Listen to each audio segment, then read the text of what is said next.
comment, and subscribe. As usual, with when a patch comes out for Let's Talk Jinx, we talk about it. So here's patch 10.25 notes, if you will. And we kind of touched on this a little bit last week, where we talked about, we saw Mark Eater's tweet about, what's possibly coming on the patch, some changes to a few champions here and there, but mainly some AD carry item change buffs that kind of interest some people.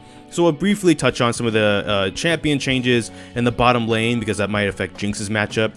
Like there's the Jhin change down here, for example, where there's the Q minimum damage ratios being decreased.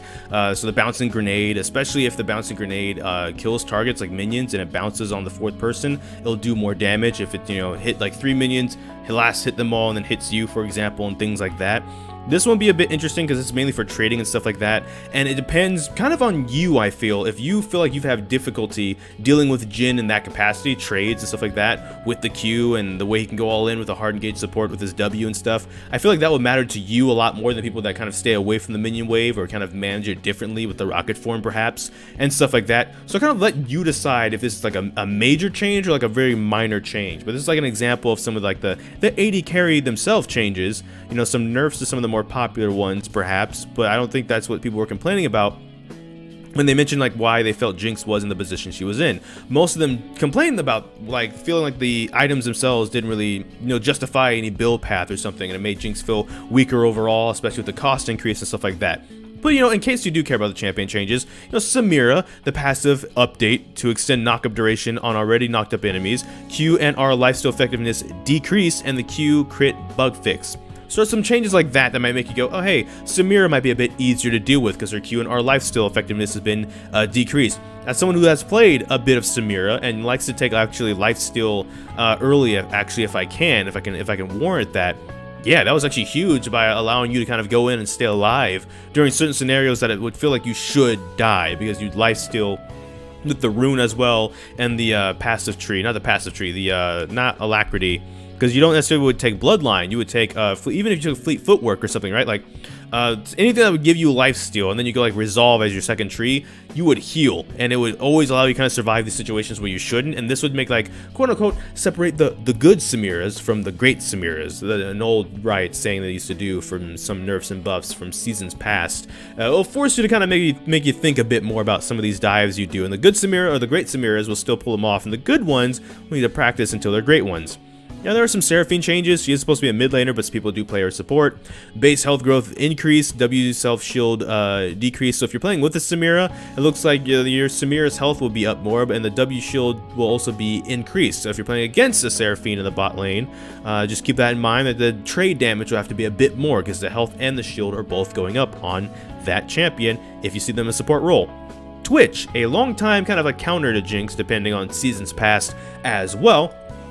Q attack speed is being increased, the W slow increase, the R bonus damage increase. So you know how AP Twitch is a thing and people are saying it's kind of a disgusting thing but not necessarily a broken thing, but it can be an annoying thing, etc, etc. Well, they're deciding they're just going to be buffing Twitch across the board. So however you feel about Twitch, he's getting more powerful, AP or AD. They say in the patch notes, both AP and AD Twitch are significantly underperforming though. And so that's what I kind of mean. It's a little bit opinionated because I feel like if you are someone that's like, no, I banned Twitch, that champion's disgusting, then this is going to be even worse. But if you're someone that's like, actually Twitch is kind of a non-factor in my Jinx career right now, well then there you go. They're buffing the champion, so maybe he can be a factor. And so it's like a lose-lose on both sides of the line. So we can all agree together that collectively, man, that sucks. So there we go. That kind of covers most of the champion changes, especially in the bottom lane. Here's the juicy stuff that we actually care about, is the item changes. Some people take collector. That looks like all enemy targets except epic monsters and turrets, enemy champions, all of that will be applied on that. But let's look at some items Jinx actually builds. There's some jungle items, there's some support items, but what we want is the crit strike items. Many of our marksman champions are still weak, especially those that rely on basic attacks to deal damage. To help with the issue, we're buffing a couple early build legendaries so that marksman champions can scale up smoothly through mid-game to eventually spike hard with Infinity Edge. So again, by the way, it wants you to not build Infinity Edge first anymore, or even early. They want AD carries to kind of shoehorn them into this kind of mythic item reality, fantasy, if you will. I don't know if I really like it. but it is there. And I guess if the items are about to be stronger after we read through this, I guess that might warrant that, because Affinity Edge is supposed to be an item you build now after you have some other items, and just kind of like multiplies all the damage you have. They kind of tried this with Affinity Edge back in like 8.11, I feel like, and it didn't work well then. Maybe Mythics can be what make it work now, because Stormrazor kind of had to try and carry all that weight on its shoulders of being that starting item, and by itself it just wasn't cutting it. Now with all these different items that do different things, maybe we'll see that, especially when like every 88 carry item now has crit as well. You can rush Bloodthirster and you'll still get crit out of it, you know what I mean? And attack speed, I think. Maybe not, but like Runon's Hurricane even has attack damage on it. So I mean, we'll see. We'll go over these one at a time and we'll see. Gale Force. The attack damage is going from 55 to 60, and the Cloudburst cooldown is going down from 90 seconds to 60 seconds. So, you know, there's that, some more attack damage. You know, crit is a damage multiplier. The more damage you have, you know, that's a difference of 110 damage to 120 damage. That's not counting other items that you'll build, so okay.